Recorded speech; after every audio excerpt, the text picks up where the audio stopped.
I'm Martijn. And my name is Dennis. Today we're going to talk to you about The evolution of goalkeeping. the evolution of goalkeeping. Martijn, the evolution of goalkeeping. Let's start with the time before the foam came on the market, the dark ages. The dark ages. When, Can you tell something about that? Yeah, there's a time that we had leather pads in kickers. And that was, yeah, it didn't protect that well. The leggers, yes. The kickers, no.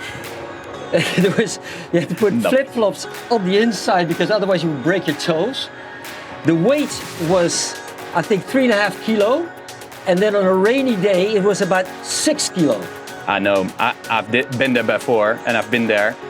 When you had to pack your bag and take it with you, it was terrible after a match with rain. It was so heavy. It was dreadful. Yeah. And then maybe if you forgot to take your leggers out of your bag the next day, the smell. Yeah. Even worse than now. We have the leather and then there was the foam. Yeah. How was that from going from leather to foam? Well, I got a phone call of Richard Lemaire. It was that moment, was one of the top hoofdklasse goalies. And he said, I got something new from Obo.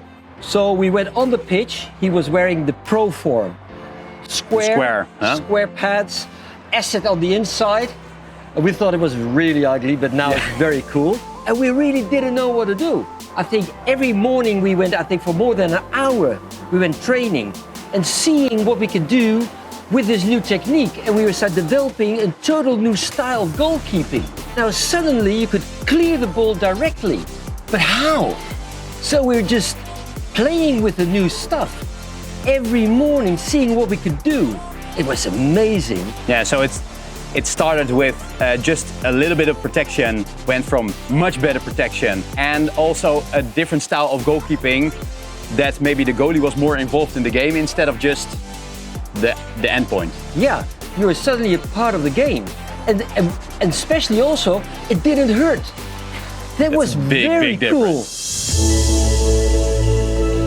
So now we go to the next phase. It was a little bit in between the design and the start of Obo with the foam and what it is now. And there's a phase in between that there's a lot of new techniques and developments. Can you tell something about that? Yeah, so we saw that the youngsters couldn't move very easily. So there was a design that in the inside of the pad, it was curved.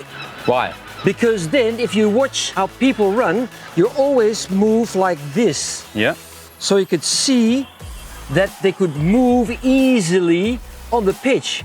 And a lot of goalkeepers, they couldn't run because the pads were too wide. Yeah. And that's why all the Obo goalkeepers were so agile in the D. But there was one problem. There was on water-based pitches, fast shots where you put the legs together, there was a gap. You could shoot the ball just in between. And then we started to develop the new robos with the outside. So those wings. Those wings, yeah. This was like the grid from skateboarding. Yeah. So when you get the ball on the outside, the ball goes away to the side. Because we saw on other brands that balls on the outside just went into the goal. That was the biggest idea. That was the biggest advantage. So it was better protective and especially better agility. Better agility. Better agility. Yeah, that was the idea. So okay, we went from the evolution in goalkeeping from the dark ages to what it is now, the future and what is coming to us. What did we learn and where are we now, Martijn? This is the new pads of Obo. I thought at the beginning that the robos, you know, with the two colors, I think that was the best there was. But with this, I think if you watch the new games, how agile you have to be, how fast the ball's going inside the Ds. The shootouts, who's going to be very, very keen on every big tournament. It's very important. With these, this is the future. And it's designed by the top goalkeepers for goalkeepers. Yeah, I think that's the biggest plus. Yeah. So it is more agile, it feels so much lighter. Yeah. You can move quicker, it's closer to your leg and it's a bit wider. It's really big.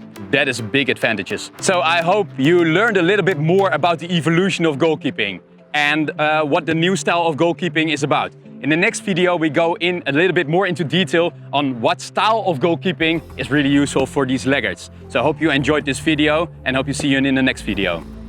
Bye bye. Bye bye.